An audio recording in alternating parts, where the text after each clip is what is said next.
많은 금이 그곳에 쌓여 있더라는 것이죠. 그래서 너무 놀랐죠.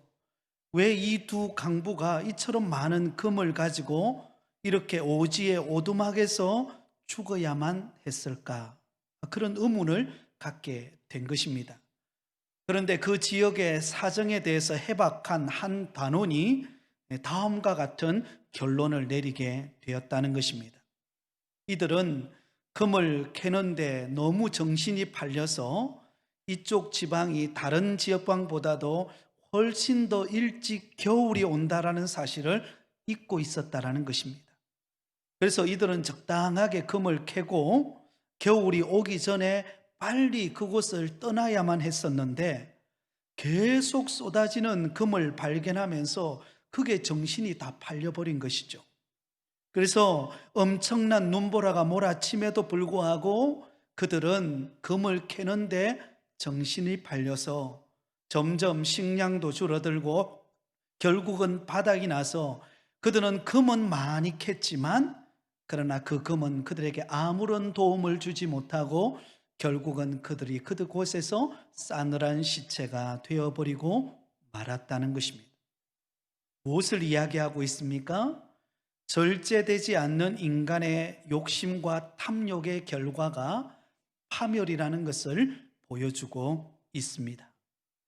그럼에도 불구하고 오늘 우리가 살아가는 이 시대는 점점 절제하는 것보다 방종을 더 큰 미덕으로 생각합니다. 내 맘대로 살아가는데 뭔 관심이냐, 참견이냐.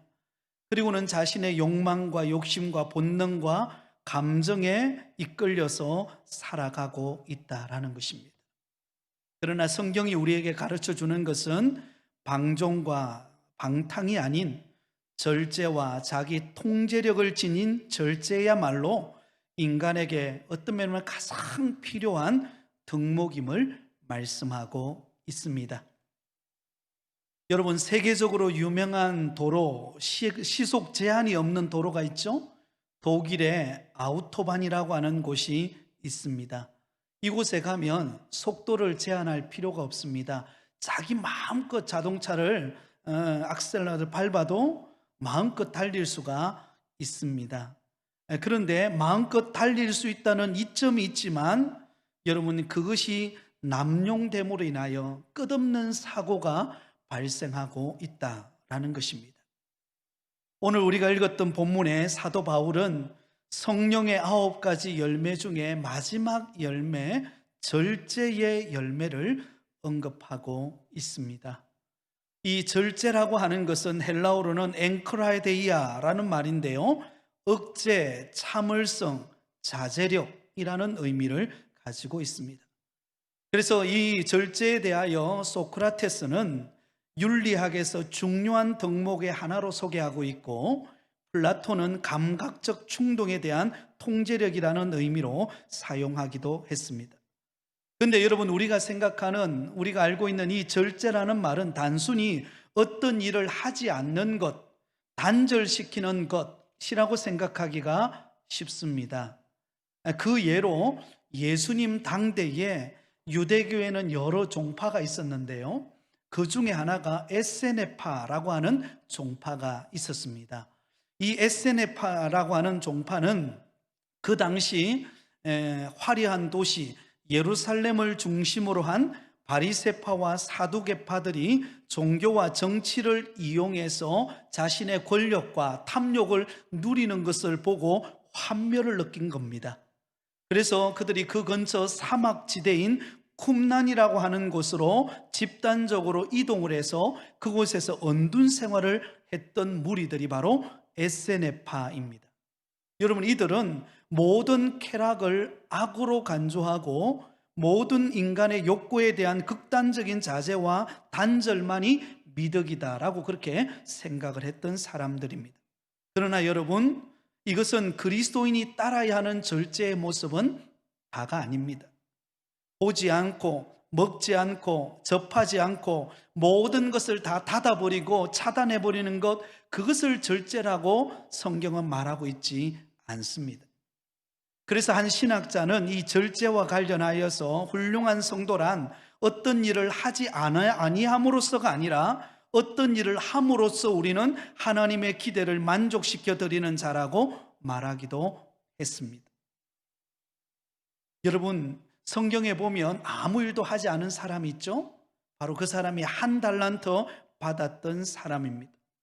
이 한 달란트 받았던 사람은 아무것도 하지 않고 그냥 은둔 생활을 하면서, 배타적인 생활을 하면서 자기가 받은 은사와 재능의 달란트를 묻어둬 버리고 말았죠. 결국 주인이 왔을 때 그 묻어둬 버리고 아무 일도 하지 않은 그 한 달란트는 주님으로부터 책망받는 것을 볼 수가 있습니다. 그러므로 여러분, 여기서 말하는 절제는요, 단순히 하지 않는 것, 단순히 세상과 내가 분리되는 것, 그것을 말하고 있지 않습니다. 절제는 먹는 일, 마시는 일, 감정 표현, 혀를 사용하는 일, 그리고 시간 사용하는 우리 모든 생활에 전반적으로 다 필요한 요소라고 말할 수가 있죠. 그러므로 이 절제는 아무리 강조해도 지나치 않는 덕목이라고 할 수가 있습니다. 자, 그러면 우리가 절제의 열매를 맺어야 하는데요, 이 절제의 열매를 맺어야 하는데 우리가 맺어야 하는 성경이 말하는 절제의 열매는 어떤 것일까요? 구체적으로 가장 먼저 생각을 잘 절제할 줄 알아야 합니다. 무엇을 잘 절제할 줄 알아야 된다고요? 생각을. 요한복음 13장 2절에 보면 마귀가 벌써 시몬의 아들 가룟 유다의 마음에 예수를 팔려는 생각을 넣었다라고 말하고 있습니다. 여러분, 가룟 유다가 예수님을 팔아버린 데에는요, 먼저 무엇이 통제되지 않았어요? 그의 생각이 절제되지 않고 통제되어지지를 않았습니다. 그래서 그 생각이 마귀에게 뺏겨버림으로 인해서 결국은 은 30에 예수님을 팔아버리는 것을 볼 수가 있습니다. 여러분, 우리가 예수님을 믿고 믿음으로 살아가지만 끊임없이 이 세상으로부터 악한 생각들이 우리 마음속에 찾아옵니다. 여러분, 우리가 잔디밭을 보면 예를 들 수 있겠죠.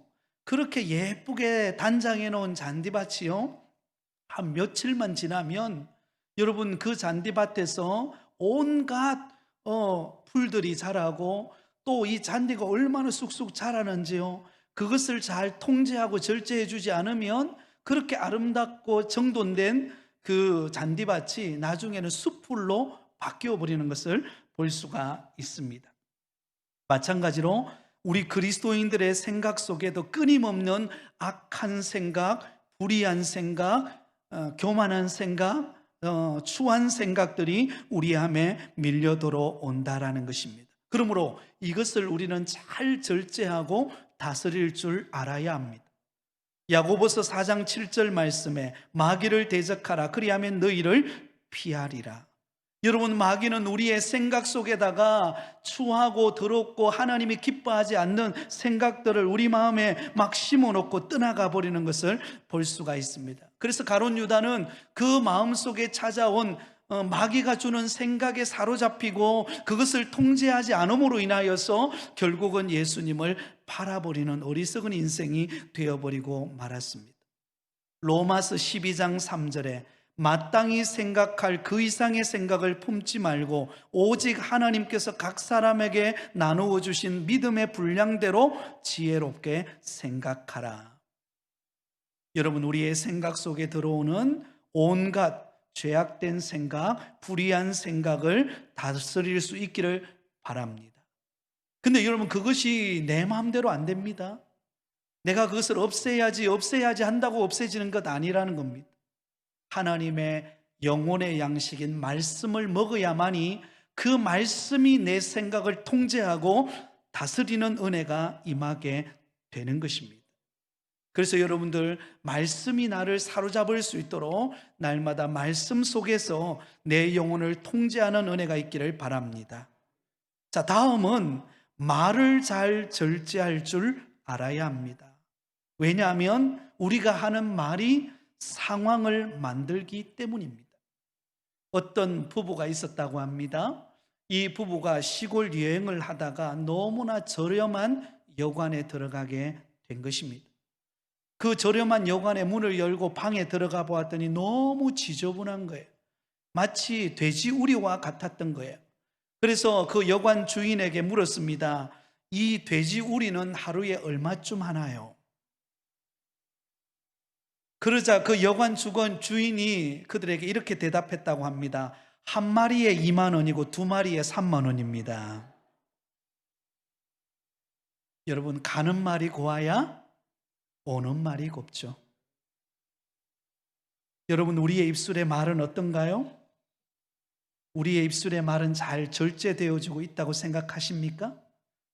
잠언 15장 1절에 유순한 대답은 분노를 시게 하여도 과격한 말은 노를 격동하느니라. 순수한 말은요, 분노를 잠재웁니다. 그러나 과격한 말은 노를 격동시켜서 문제를 제기하게 만듭니다. 절제되지 못한 악의적인 말이 분란을 일으키고 화를 불러옵니다. 절제되지 못한 상대방을 깎아내리는 비난하는 말이 마음에 깊이 상처를 가져다 줍니다. 절제되지 못한 더러운 말이 자신도 모르게 자기 영혼을 더럽히게 됩니다.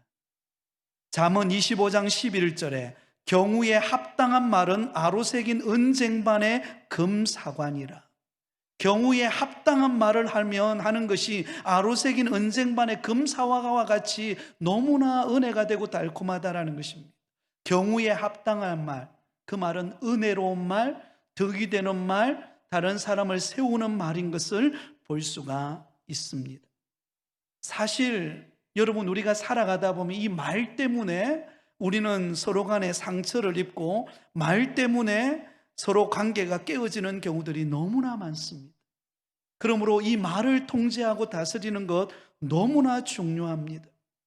제가 서울에서 목회할 때 이 말 때문에 많은 상처를 받는 것을 경험했습니다. 교회를 섬기면서 교회가 둘로 딱 나누어져 가지고 서로를 향하여 비난하기 시작하는데요, 끝이 없더라고요. 끝이 없어요. 아무리 중간에서 조정해 보려고 노력해도 안 되더라고요. 그래서 제가 두 손을 들었어요. 여러분, 모든 관계에 말이 중요합니다. 이 말은 경우에 합당한 말일 때 그 관계를 회복합니다. 그래야만이 그 교회가 은혜로운 교회가 될 수가 있습니다. 마지막 세 번째입니다. 육체의 욕구와 분노의 감정을 잘 절제해야 합니다. 사람은 누구에게나 욕구가 있습니다. 살려고 하는 욕구, 먹고 싶은 욕구, 성욕, 명예욕이 있습니다. 여러분, 욕구 자체가 나쁜 것 아닙니다. 우리에게 욕구가 있기 때문에 발전하는 것이고 욕구가 있기 때문에 한 단계 더 업그레이드가 되는 것입니다. 하지만 이 욕구가 지나쳐 욕심이 될 때, 그때 과욕할 때, 그때 문제가 발생하는 것을 볼 수가 있습니다. 야고보서 1장 15절에 욕심이 잉태하면 죄를 낳고 죄가 장성한 즉 사망을 낳느니라. 여러분, 우리가 이 욕구를 다스리지 못하고 분노의 감정을 절제하지 않으면 문제가 발생합니다. 예전에 이런 일이 있었습니다. 부산에서 전세금 44,200만 원을 둘러싸고 집주인과 세입자가 서로 다투기 시작했습니다.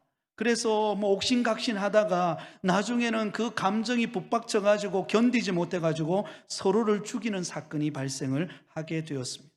집주인이 전세금을 돌려달라는 세입자의 몸에 홧김에 휘발유를 부어서 불을 질러버린 것입니다. 그리고 자신도 휘발유를 부어서 목숨을 끊어버리고 말았습니다. 의정부에서는 이런 일이 있었다고 합니다. 한 이동통신 대리점에서 휴대폰 요금 때문에 직원과 고객이 서로 다투다가 왜 반말을 하느냐라는 것 때문에 옆 가게에 가서 흉기를 들고 와가지고 대리점 주인을 배를 2번이나 찔러서 상해를 입혀버리고 말았다고 합니다. 이 폭발되어지는 감정, 그것을 절제하지 못할 때 재앙을 부리는 것을 볼 수가 있습니다. 잠언 16장 32절에 노하기를 더디하는 자는 용사보다 낫고 자기의 마음을 다스리는 자는 성을 빼앗는 자보다 나으니라. 노하기를 더디하는 자는요, 용사보다 낫습니다. 강한 용사. 전쟁에 나가면 승리하는 용사보다도 더 중요한 것은 자기 노를 다스리는 사람, 자기 감정을 다스릴 줄 아는 사람입니다. 자기 마음을 다스리는 자는 성을 빼앗는 자보다 낫다라고 말하고 있습니다. 성을 다 빼앗고 다른 것은 다 얻었는데 정작 내 안에 마음의 분노를 통제하지 못할 때 그것은 다 잃어버린 것과 같다라는 것입니다. 그러므로 생각과 말과 우리 욕구와 분노의 감정을 잘 절제하는 것이 중요합니다. 성령의 9가지 열매 중에 마지막이 절제입니다. 이 절제의 미덕을 키우지 못하면 마치 칼은 있으나 칼집이 없는 것과 같습니다. 여러분, 칼은 얼마나 강력합니까?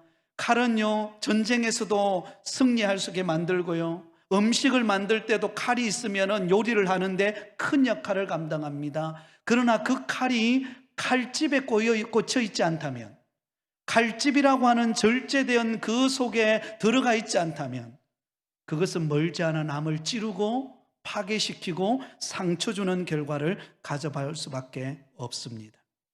아무리 돈이 많고 재능이 있고 힘이 좋아도 절제하지 못하면 다 잃어버리게 됩니다.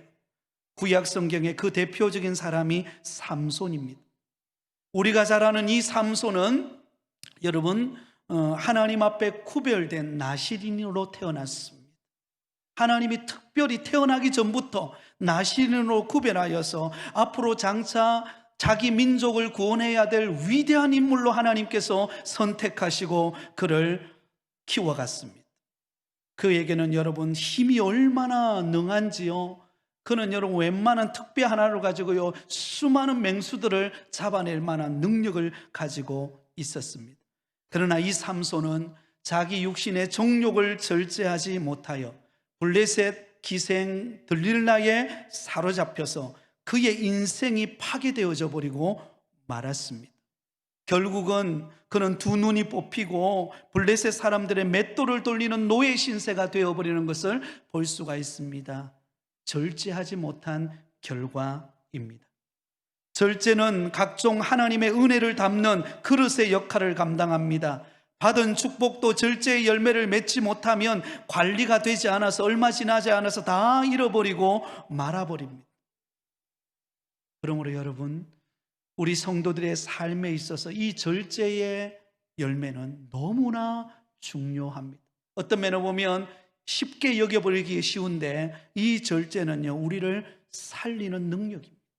우리의 생각과 우리의 말과 우리의 감정과 우리의 삶을 살리는 역할은 절제의 역할입니다.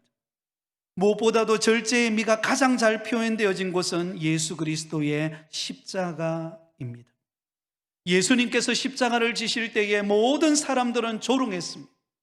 당신이 하나님의 아들 메시아라면 그 자리에서 한번 뛰어내려오라고, 우리에게 하나님의 아들인 것을 능력을 보여보라고. 그러나 예수님은 침묵하셨어요. 예수님은 그들을 향하여서 분노하지 않으셨습니다.